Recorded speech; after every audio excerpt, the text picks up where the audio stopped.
by elaborating on what further details we can expect from PM. Okay, well, I'm not going to preempt what PM will be saying, but what I really wanted to highlight was this. We had set out with the work of the Marriage and Parenthood Reset Workgroup. And as we were doing our engagements, it became clear that there were certain things that were very much on people's minds. Cost of raising children, childcare, for example, and other forms of support. So we felt that given the nature of this issue, we can actually advance some of our recommendations, which we did. And that's what PM will be speaking about at the National Day rally. So I think it's fair to say he will be focusing on support, what greater support we can give to families. But as you know, this is interim, so the work of the work group continues, and there will be other things that we are also working on. One other big piece, which would not be dealt with at National Day Rally, but which is an ongoing work, is workplace culture and norms. Because we do get a lot of feedback, not just on work-life balance, but how, for example, when you apply for leave, or how FWAs, flexible work arrangements, are implemented. So that's a big area that we need to work on going forward. And also looking at how we can get a whole of society participating in this reset, as well as the change in mindsets. So the key message I really wanted to get across was upcoming NDR is like the first wave of the things that we want to do. But there will be more to come, and the work group is also looking at other areas. Mr. Daryl from I'm just wondering, because the report will be out early 2027, right? We are now less than almost 6 months to the report. Why was it so urgent to advance these interim recommendations? Is there a concern that these 6 months could change anything?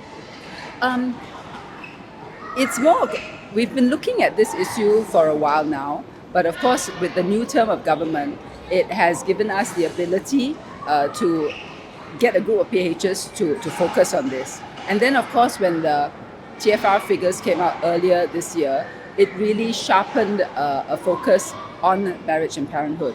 So that's why the work group was set up.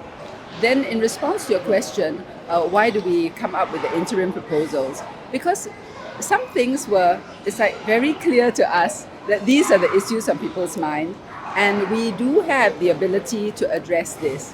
So rather than wait, might as well, because it's an important issue, might as well deal with this early and upfront.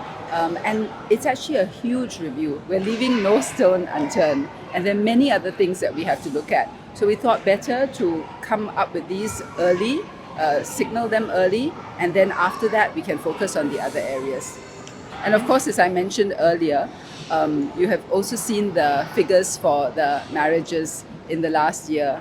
For marriages, I think there's like about a 6.4% drop, right, in 2025 from 2024.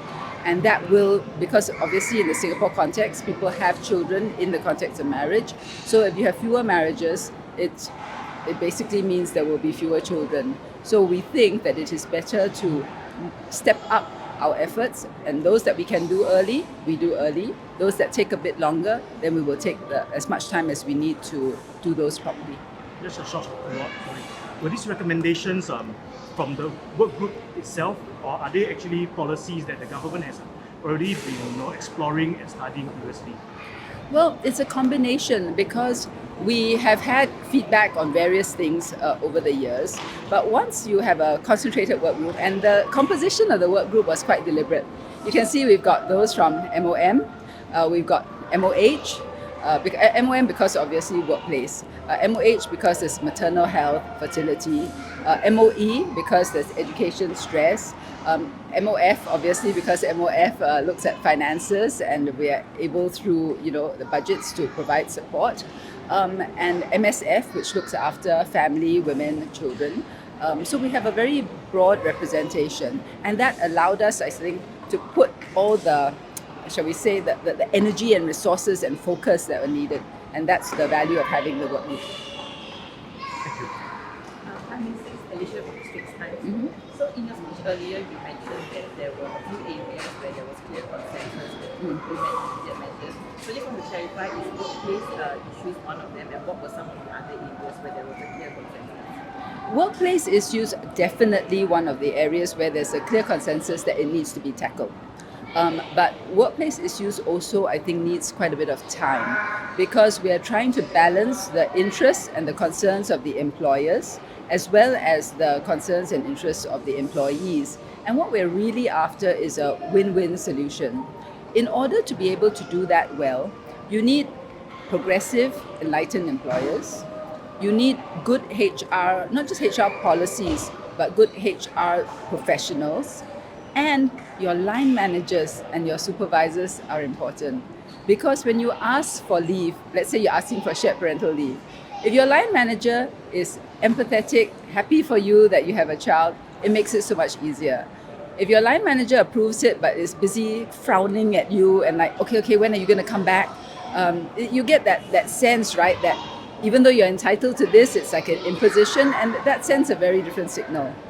So learning how to create better workplace norms and cultures, I think is a very important part of this. So there's a combination of the more tangible measures, but you also need the intangibles, the software, and how people approach things. And that is actually quite hard to do. So. And also, Minister, can you just give us a rough figure of how many people the workgroup has engaged so far, and are engagement still ongoing? Oh, I'll have to get back to you on that. Can I email you that number? Because we've had some in the recent weeks and I haven't added that in yet. Vincent will send that to you. Have an estimate about how many recommendations roughly will be discussed? I think that PM will be making quite a substantive update on the recommendations of the work group, and you will. The best thing I can do is say tune in to NDR next week. Are we getting real support, as in like concrete, actionable support at this time round? You will definitely be getting real support. Are you able to comment on when these measures will start after they are announced NDR? After PM speaks about it, then I'm happy to give you all the comment that you need. I don't want to preempt PM, obviously. He also asked, how will this be longer term support or are they short term? It's going to be a combination because it doesn't, I mean, just when a baby is born, it doesn't stop there, right? A child has to go through childcare, goes through primary school, goes through secondary school. So we're basically, in the review, we've taken a holistic view at the whole journey of a family. And we want to make sure that families are well supported at all stages. Thank you, everyone. Okay, thanks very much for coming down. I appreciate it.